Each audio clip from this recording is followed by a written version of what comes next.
आज बात करेंगे कैलाश पर्वत पर मौजूद गौरी कुंड के बारे में। गौरी कुंड एक ऐसा कुंड जहाँ पर माँ पार्वती ने शिव को पाने के लिए आराधना की थी और यह वही स्थान है जहाँ पर शिव उनकी भक्ति से खुश हुए थे और उनको अपनी अर्धांगिनी के रूप में चुना था। आज इसी विषय में हम अपनी वीडियो में बात करेंगे। आप सबका स्वागत है आपके अपने ही चैनल मोरल शक्ति में। अगर आपने मोरल शक्ति को सब्सक्राइब नहीं किया है, प्लीज़ मोरल शक्ति को सब्सक्राइब कीजिए ताकि आपको बहुत जल्द धार्मिक वीडियो मिलती रहे। एक ऐसा स्थान जहां पर मां पार्वती ने गणेश जी की प्राण प्रतिष्ठा की थी। जी हां, गौरीकुंड वही स्थान है जहां पर मां पार्वती ने अपने नहाने के समय जब किसी भी तरह से शिव के गण शिव को रोक नहीं पाते थे और भगवान शिव सीधे अंदर आ जाते थे, तो यह वही स्थान है जहाँ पर माँ पार्वती ने अपने स्नान के समय अपने द्वार पर अपने ही द्वारा बनाया हुए एक अपने पुत्र गणेश जी को वहाँ पर प्राण प्रतिष्ठा की थी।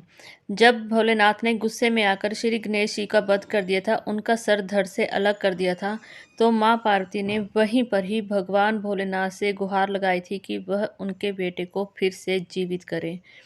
और दूसरी बात, यह वही स्थान है जहाँ पे माँ पार्वती ने भोलेनाथ को पाने के लिए अपने पूरे दिल और श्रद्धा से भक्ति भाव से भगवान की आराधना की थी और यहीं पर भगवान उनकी तपस्या से खुश होकर उनको आशीर्वाद दिया था और उनको अपनी अर्धांगिनी के रूप में चुना था।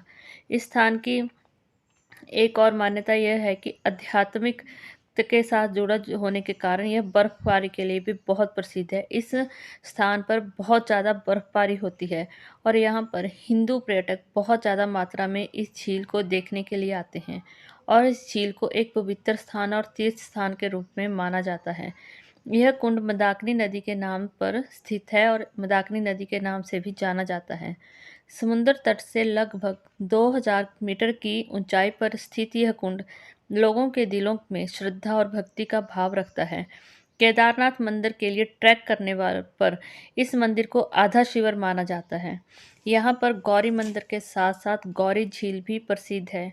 गौरी कुंड के बारे में यह बात भी बहुत प्रचलित है कि यहाँ पर एक तरफ जहाँ माँ पार्वती ने शिव को पाने के लिए तपस्या की थी, वहीं दूसरी तरफ इसी मंदिर में गणेश जी की प्राणों की प्रतिष्ठा भी की थी और इसी गौरी कुंड के साथ लगते ही कुछ दूरी पर त्रिगुणी नारायणी मंदिर है। इसी मंदिर में भगवान शिव और पार्वती का विवाह हुआ था और सभी देवी देवताओं ने यहाँ पर उनके विवाह में हाजिर हुए थे और उनको आशीर्वाद दिया था और ढेर सारा वरदान भी दिया था।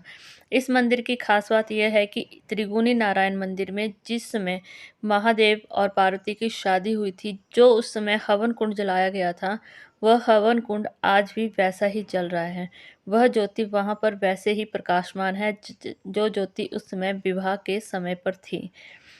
जब माँ पार्वती के द्वारा गणेशों की प्राण प्रतिष्ठा की गई तो भगवान ने क्रोध में आकर, जैसे ही गणेश जी ने उनको रोका तो क्रोध अपना नहीं छुपा पाए भोलेनाथ और उन्होंने शिव गणेश जी का धड़ सर से अलग कर दिया।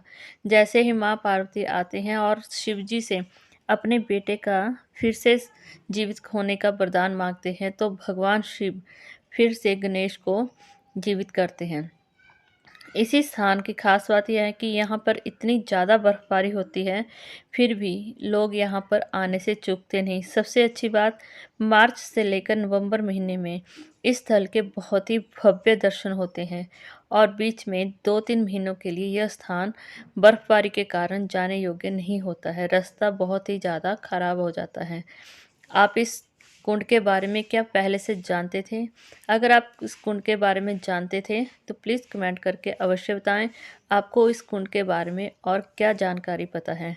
अगर आप मेरे चैनल पर नए हैं तो प्लीज़ सब्सक्राइब कीजिए, वीडियो को लाइक एंड शेयर कीजिए और कमेंट में हर हर महादेव अवश्य लिखिए।